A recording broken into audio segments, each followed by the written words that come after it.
Got it spinning, got it spinning. I think we're live. Hello. Hello, guys. Hello, everyone. What's going on, Eurovoxers? Nice to see everyone again. Today we've got some news coming in from Estonia, and we have a very select crowd that we've got from Team Eurovoxx. We've got, of course, Clara, the Spaniard that lives in Estonia. How's it going, Clara? Hello. Very good. Tere, kuidas läheb? Ma olen hästi. Ja sul? I said hello. How are you? I'm okay. How are you, Polly? I think you can respond that in Estonian. And now you've taken all the words that I know in Estonian, and I have zero to share. You can try. You can try what I said. Tere tulemas. What was the other one? Tere. Tere. And Kuidas läheb? Kuidas läheb. Kuidas läheb. I still need to practice from last year. Anyway, moving on, we've got, I'd like to call them our two Estonia stands, which I know is not a very good pun, but it's because they're such huge fans of Estonia. We've got Polly, who is, of course, in the UK, and we've got Lydia, who is Russian, but also lives in the UK. How are you guys? I'm really good, thank you. I'm really excited about this news that we've got for Eesti Laul next year. And Lydia, you're joining us for the first time. How are you doing? Yes. I am great. I'm really excited as well. I love Eesti Laul, and seeing some of the names that I really love is really exciting as well. So I'm eager to talk about this with you guys. And there's going to be lots to talk about, but before we do that, let's say hello to who is in the live chat. Let's say hello to Sarah O'Halloran. Nice to see you as always. We've got Morton V. What's going on? Thomas Corbett. Nice to see you. Tom. We've got Nicola, who says he's very excited for this. We all are. Tyrone. What's Tyrone saying? Big announcement in summer, December. Oh, okay. Well, that's great. I hope those interviews go well. So I'm going to start with you, Polly, because we of course have some artists to talk about, and there's one that I know that a lot of people have been curious to see whether or not it was actually going to happen. Tell us, who is coming back? Of course, Uku is coming back next year. He has a ticket straight to the final. Uh-oh. Sorry about that. You know, guys, it's life when things like this happen. Exactly. Sorry, please it's not pre-recorded. Obviously, Uku is going straight to the final, which is fantastic. He definitely deserves that after what happened this year with the pandemic and everything, and he obviously deserves a chance to be able to represent Estonia again at Rotterdam next year.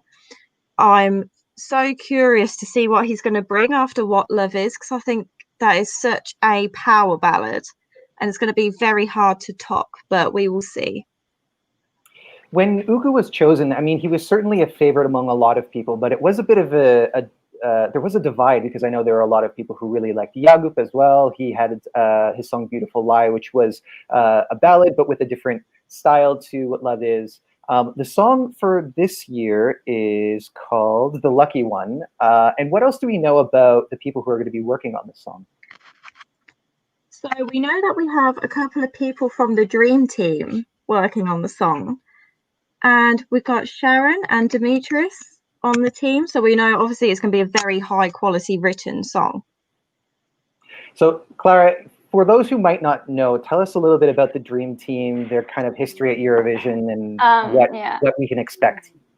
The Dream Team is a group surrounding Kirkorov, which is a dog.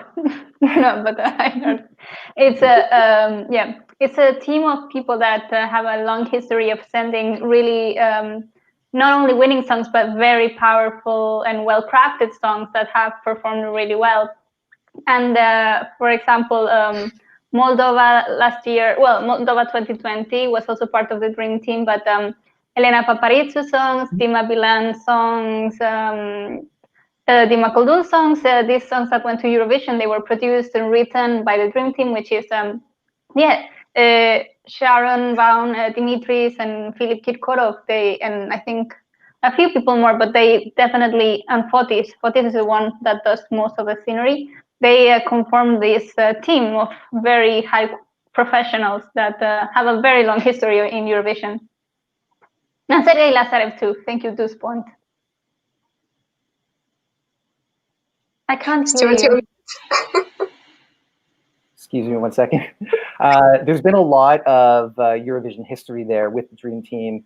Lydia, tell me about how you feel about this kind of second chance for Uku, the fact that he is going direct to the final so that he doesn't have to compete again amongst the other semi-finalists, but he still has to be the song that's chosen ultimately by the public and the jury. So what are your feelings about Uku's return? Mm-hmm.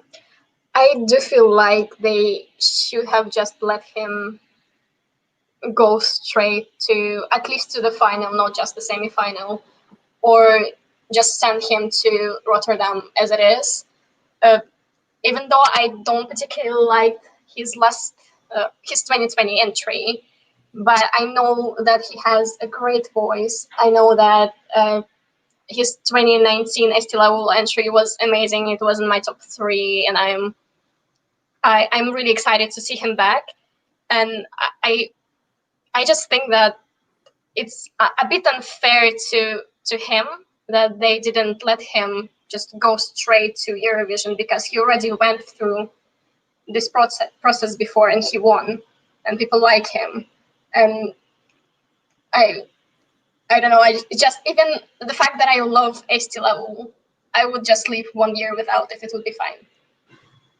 Yeah, and I think that's fair, because we have seen a lot of different choices made across the countries that participate in Eurovision, because some countries that have had pretty extensive national selections, like, for example, Ukraine, Vidbir has been quite successful in the last few years, but they did decide to go with Goe for 2021 after the cancellation of Eurovision 2020. So yeah, I mean, I guess we are seeing a different approach, but at least, he does have a second shot. And, based on how last year went, he really killed the televote. And because of how the Eesti Laul system works with having that upper tier that is pure televote, then it's very likely that we could see him going again. Nonetheless, let's see what some of you guys are saying. Morton V is saying, I agree about Pretty Little Liar. I thought that was a better song than What Love Is. That seems to be a pretty popular opinion across the board. Do you feel that way, Polly? I actually don't.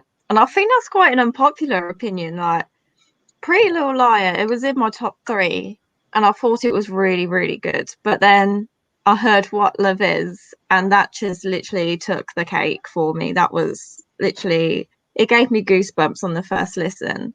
And the music video as well, I think, even though it's so simple, it still catches some kind of emotion in it with the candles and everything. It's quite eerie in a way.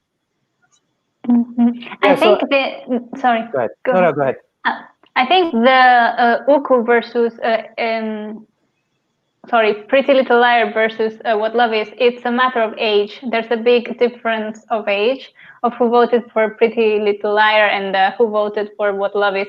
A younger audience would have voted for Pretty Little Liar, and a much mature, like maybe 25 to 30, like starting from 30 to higher ages would have, or older ages would have voted for Uku. It's the appeal of the music, like the music appeal, I think. Yeah, and I think that's a good way of looking at it, because there is enough that's different about the styles of songs for it to appeal to different audiences. Let's say hello to a few more people, including this guy. We all know this guy. What's going on, Andy? We've also got Nerton in the house. We've got Daniel Borja from España. Hola desde España. Ole, ¿qué tal? Oops. Hola, Daniel. We have got Elliot Harris, who says that he's very happy to see Yuri has come back and with something in Estonian. Of course, we're going to talk about some of the other artists that have been that are returning, some of which who have already made it as far as going to Eurovision. And let's start there. We've got Jüri Pootsmann. Estonian names are always really daunting. Pootsmann. Okay. Pootsmann, yeah. Okay. So let's start with you, Clara. Tell me a little bit about his history. He, of course, competed in he competed in 2016 with his song "Play." How did that go? That's the only way. I think Polly is a better indicator to talk about Jüri Pootsmann. Okay. So I'm gonna let Polly talk about. Ask it to Polly. Polly, tell me about Yuri. He was absolutely robbed in 2016. Like, how did that come dead last? I'm just astounded still 4 years on. But he had great staging as well. It's really unique with the whole, obviously, playing cards theme. He doesn't really have a set genre. He's quite diverse in his music. And obviously he's got quite a, similar to Egert Milder, he's got like a George Ezra kind of vibe to him. And I think he's probably going to bring that to the Estonian music scene as well, just as Egert has. Yeah, and I definitely see that. I'm not as familiar with George Ezra, but I remember people saying that about Egert, who also is back this year and did quite well last year as well. But yeah, you kind of have, because he's got like a really youthful face, but such a deep, rich voice. Yeah. And the fact that this year's song is going to be in Estonian, I imagine it would have a different feel to play. Lydia, your thoughts on Jüri's return? I'm really excited about this because he will take his revenge if he comes back to Eurovision. Because in 2016, it was notable that he was really nervous on stage. But now that he had time to get more used to the stage, he will most likely be more comfortable, and his performance will be better, like way better. We all know that his voice is amazing, and he knows how to sing. So it's just a matter of performance at this point. Yeah, we can definitely expect very elegant sound from him, just as from Edgar Mittler. I think maybe the risk would be that one would cancel each other. And they, well, at least from what we can see right now, they're in two separate semifinals. Well, actually, I guess we don't really know if those will be the semifinals, but we can kind of assume that they've been they were announced on two separate days. I don't know. I guess we'll find out. Let's talk about Egert though for a little bit, because his song last year, "Georgia on My Mind," did quite well. I think he won his semifinal, didn't he? He did, yeah. He did extremely well.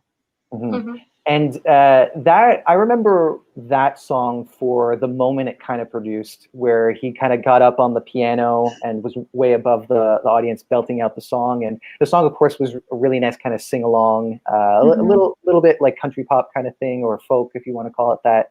Anyone else excited as I am for Egert's return? I am really excited. It was one of my favorite songs of last year. I am excited too, and of his personal life, he's had a baby with Vanilla Ninja's guitarist Piret Jarvis, which is now Piret Jarvis Milder. But yeah, I'm excited too, because that means they will be around. Neil Era says that Egert was the best by far in 2020.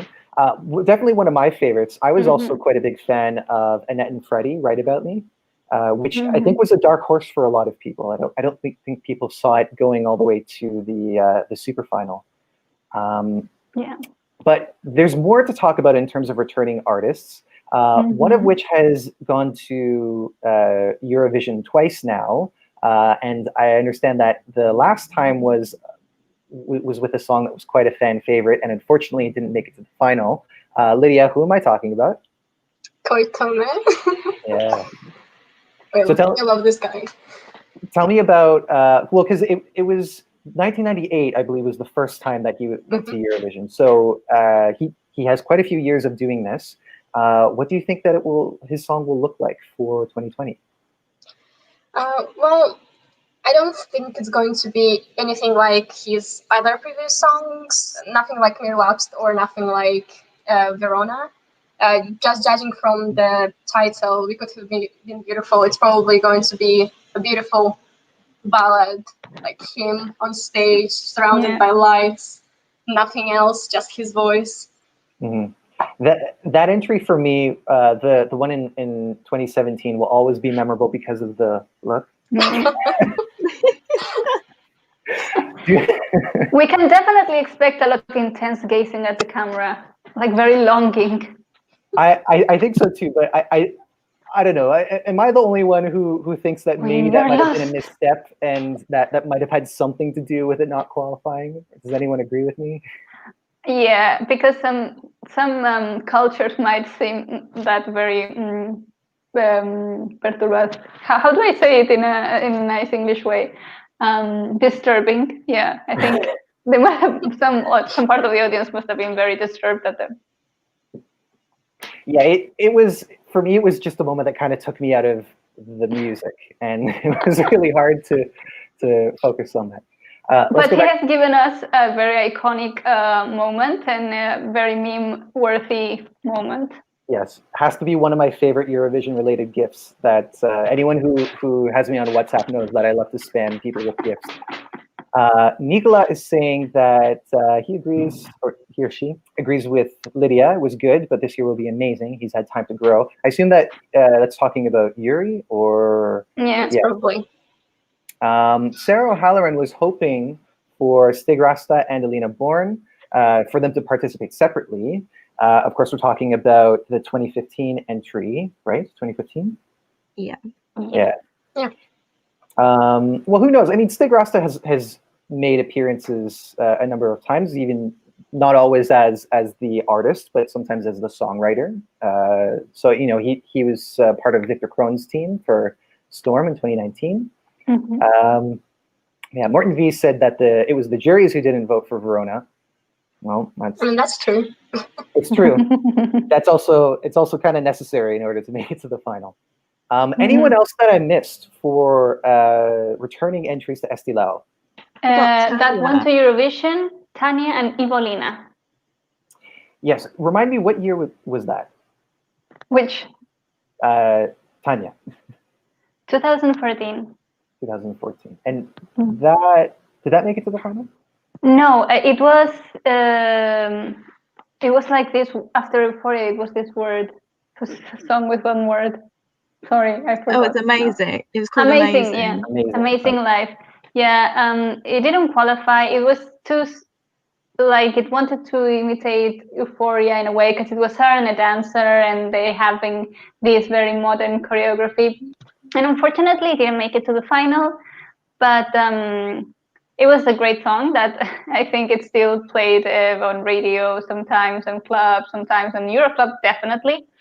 But I think Tanya is a very versatile artist, because we've seen her on her own. Then we've seen her in a band that tried to represent Estonia a few years after, and Brigitte was also there. And it was kind of a like jazzy fusion pop style. So we've seen Tanya doing some dance numbers. We've seen her doing some more groovy jazz numbers. So I'm very curious to see what she comes out with this year. And then lastly, it was Ivo Linna, right? Mm-hmm. Okay. Lydia, what can you tell me about Ivo Linna? I can't really tell you much. I can tell you that he represented Estonia in 1996 and he came 5th. He also tried to represent Estonia in 2017 and he came 5th overall again. So his favorite place is 5, I guess. Yeah. Sorry, go ahead, Clara. I think he's going to try to represent Estonia again with his son, Robert Linna. Mm-hmm. Oh yeah. I assume and the group Supernova. Mm-hmm. I would assume it too. Mm-hmm. Okay, I think we can expect from them like a very elegant performance, like music, very well built music, very well produced with a lot of instrumental.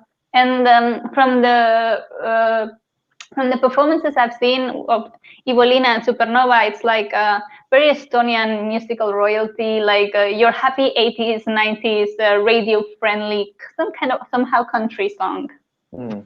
Karen's is telling us that Ivo Linna is with his son, so it's good to know. Neil Era is also saying that Estonians love Ivo. Yes. It will depend on the jury. It's interesting.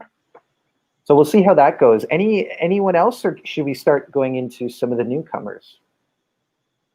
I think we can also mention Cici, because she's also has taken part in Eesti Laul before. Okay. She took part in Eesti Laul 2019, and she has this very groovy attitude with a like nice beat, and she has a really good voice on stage, and she has a good stage presence, I think. Well, we'll have to look up for that one. There is another one that I'm thinking of, and I'm going to go to Polly for this because you actually spoke to this person because he was part of Udo Sepp's act last year with the song "I'm Sorry I Messed Up." So who am I talking about? You're talking about Andre. I love Andre. He's going to be, I think it's going to be obviously a lot different to last year with Udo because he is performing with Pluto, who is a very well-known, a very popular rapper in Estonia. So that's going to be interesting how they're going to make that dynamic work. But I think we can definitely expect a hip-hop R&B kind of vibe from his song this year. Yeah, it's really aimed at the younger audience. It's very urban. It's what people are like. Young people are listening here.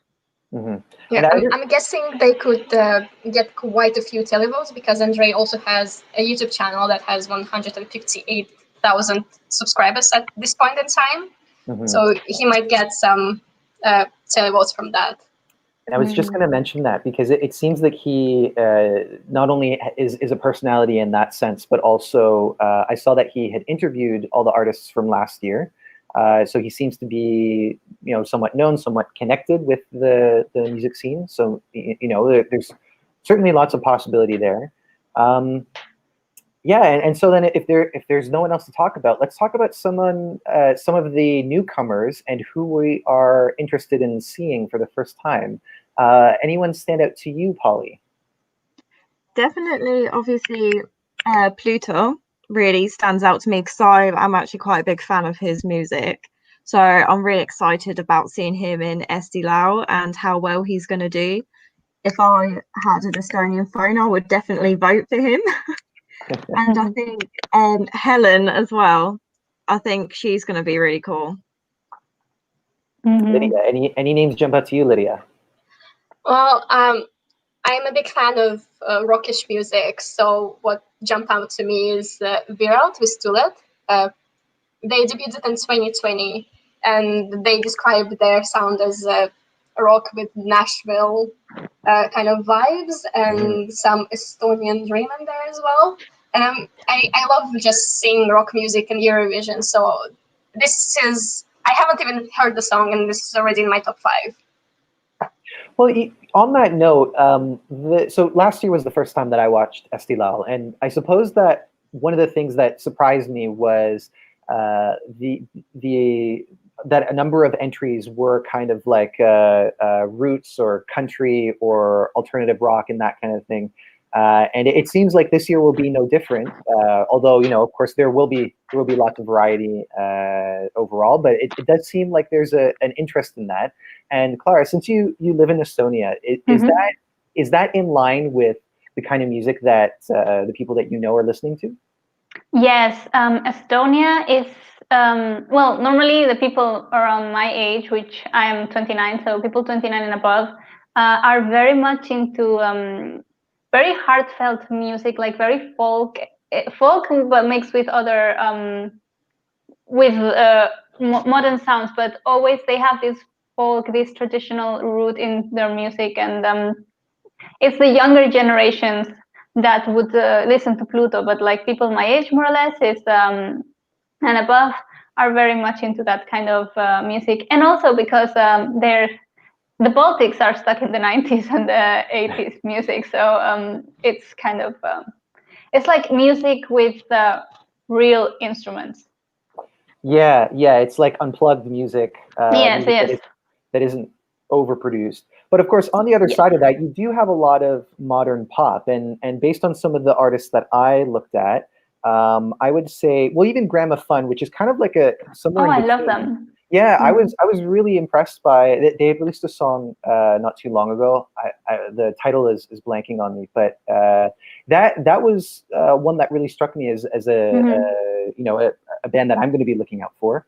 Yes. Also, Hans Naina. You know how I am with names. Who I believe is actually from Mauritius. Yeah, and he has kind of like a blues rock kind of style, so very much in line with what you were talking about, Clara. There was somebody who when I looked at their music, a lot of it was in Russia, was in Russian, and I think it was Nika Marula. Lydia, do you know any of the artists who sing in Russian? I don't particularly know if Nika Marula sings in Russian, but I'm pretty sure she was. I just remember that she was in Eesti Laul 2018 with Knock Knock. Oh, okay.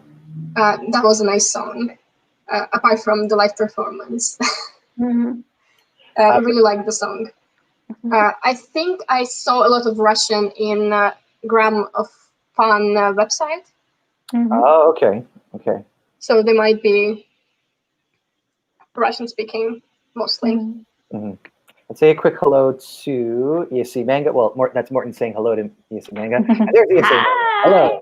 Hi. And ESC Sandra is saying that she's most excited for Egert and Uku, as are many of the people in this room right here. And who else? I'm saying that Uku is such a dreamboat. I would not. You have to see him in real person. What's that?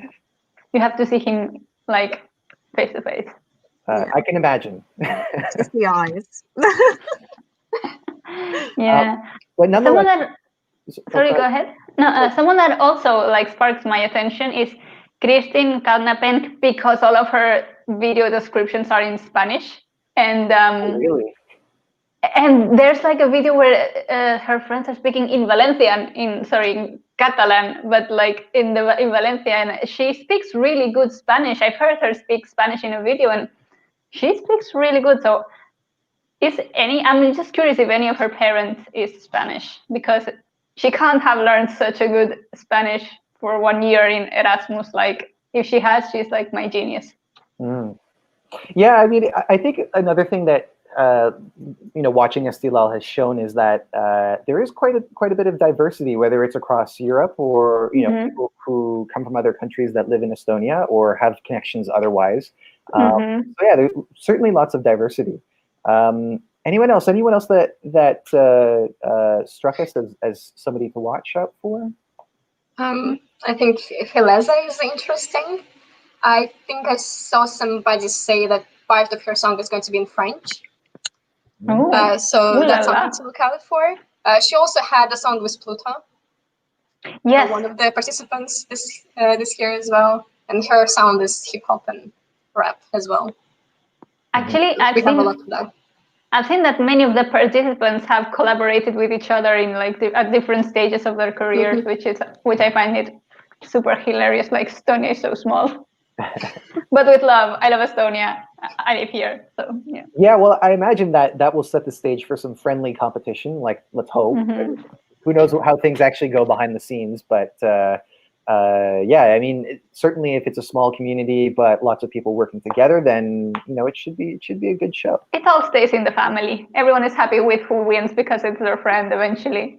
Exactly. And that's also a good note for you guys not to be upset if your favorite doesn't win, because if they're not upset about it, then why should you be?